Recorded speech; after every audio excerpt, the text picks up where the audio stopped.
Hello guys, welcome to the channel. This is just a quick little video just to give you an introduction to our new Jeep and what our plans are to do with it. It's a Cherokee XJ, as you can see, in a sweet little colour. We have only owned the truck for about a week, but we've already started doing some bits to see. Got the 33-inch tyres. It has had a lift kit fitted already, but I don't know if you can quite make it out, but the back is actually higher than the front. So speaking to Dave at Llama 4x4, he's actually got a kit on the way to us for all brand new 3-inch shocks and a pair of 3-inch springs, just to bring the front up. Ideally, I'd like it to get it sat level. As you're probably wondering why the rear windows are actually not in the truck, but what I'll do is I'll give you a quick look into what's going on there. So what I've actually done is taken the glass out and cut up these pair of aluminium sheet panels. Managed to get them cut pretty bang on, actually bent into shape as well. As you can see, they're not actually flat, they do have a curve and they sit in the rubber quite nicely. Boot is weathered. Carpet's a bit dull, but all of this is just going to be completely racked out. We'll have some boxes about this sort of high. Big old pull-out drawers to come out. Storage on the inside again. That's why I've done the aluminium panels. Yeah, looking forward to see what it comes out like. Tow bar's got to go. Got to take that one off. As you can see, new loose springs. It's not actually too bad underneath, to be honest. Haven't found any major rot at all. Very happy. Give you a little quick look inside. Pretty same order for used to Jeeps. Electric windows, electric seats. It's all in pretty good condition, to be fair. About 140k on the clock. The other half has been here cleaning and cleaning and cleaning and brought it up absolutely lovely. Here she is in all her glory. 2.5 TD. Looks, again, condition's brilliant for its age, for its mileage. Someone has been in here already and fitted an aluminium radiator, so it's got no viscous fan. 2 rad fans installed by myself. A little help from the guys opposite my workshop. Yeah, looking forward to putting a lot of miles on it. Didn't actually come with a front bumper fitted to it. This was just chucked in the back. So what I've had to do myself is, as you can see in there, I've made up some mounts to get it actually back on and, you know, just some sort of bumper, because we really didn't like the look of it without. A little rot hole there, but we'll ignore that bit.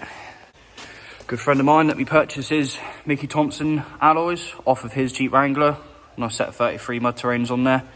I think they suit the truck pretty well. Did come on 31s and it just looked ridiculous, so 33s had to be one of the first things to go on. So come with this big roof spoiler chucked in the back. I mean, I've chucked it on there. I'm not really too sure on sort of how it looks and how it fits. I mean, it looks okay, but by the time you sort of hold these ends down, it doesn't actually sit on the truck that straight. So I'm probably not going to chuck it on. This is, as you can spot, nice big intercooler, which I probably am going to fit it. It's just a cheap little win on eBay. I thought I'd go for it, as the one that comes on the truck standard is actually behind this bumper.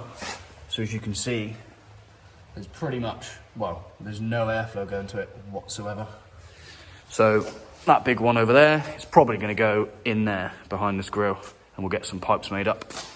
So yeah, that pretty much just sums up kind of what we've been given, what we've bought, what's on it. Like I say, I don't think it's going to need much to get through the first MOT. So yeah, what I'm going to go through with you now is I'm going to get these Raptored up in my paint booth, and yeah, hopefully get them fitted in the next couple of days. So what I've got here is a 1 litre Raptor tough coating. As you can see, it literally just comes with one single bottle. Nice tiny little hardener. Luckily, obviously, me being a paint shop, I've got all sorts of products to play with. So down here, this is a 2K thinner. This is what I'm actually going to be doing, is I'm going to be putting it through a spray gun instead of a Schultz gun, what you would normally use.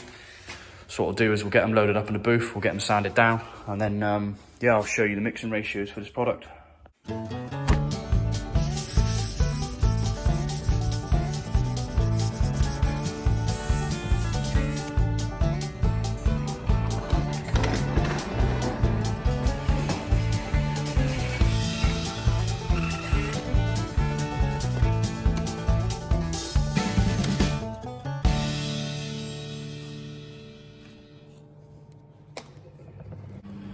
Okay, so here we go. Panels are in, gas is on, ready to rock and roll. Instead of pouring all of this and wasting a whole litre bottle just to paint 2 little aluminium panels, what I'm going to do is I'm going to chuck this in here. This is a little measuring cup. As you can see, it's got all the little mixing ratios on there. So I'm going to mix it at 2 to 1. I'm going to put a splash of that thinner in, just so it's thin enough to come out of the spray gun.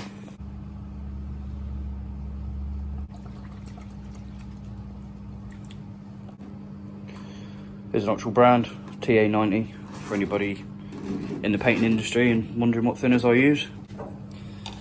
Give that a little mix. So now that's all mixed up, as per usual. I make way too much for whatever job I'm doing. I'm going to be chucking it through this. Now, this is literally just a £30–40 spray gun from my paint supplier. You can get them on eBay. It's fast mover, as you can see.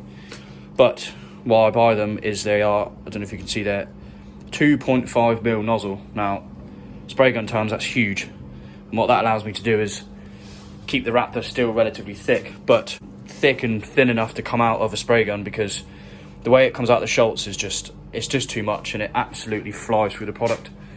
So we're going to chuck it in here and see how it goes. Okay, so we're in the booth, ready to get the Raptor on.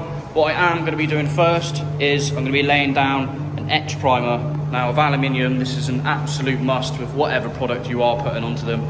It just allows it to bite in and give the ultimate amount of grip that you can with whatever product you're going to be using.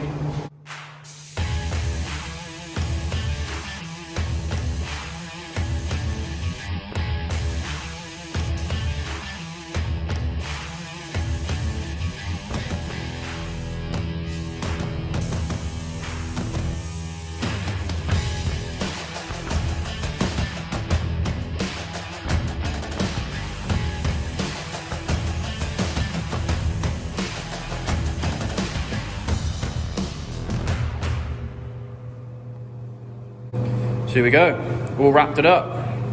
I will chuck another coat on this just to give it a bit more of a textured finish, and then we'll let this bake off over the weekend. And then next week they'll be ready to put back in. Obviously I do have to do the other side. I'm not just going to leave it alley on one side, but don't really feel the need to film all of that, as you can just see this process from here. All right, cool. That pretty much sums up this first video. Kind of just wanted to give you a bit of an introduction into our truck, our plans, and obviously it gave you a little bit of a walkthrough of the process that I use to chuck some Raptor on these rear panels. Yeah, really appreciate you watching. Drop a like, drop a comment, what you want to see, any info on any ideas that you've got for trucks, or maybe some things that you want me to do, like being here paintwork wise. Yeah, any kind of info is appreciated. See you guys next time.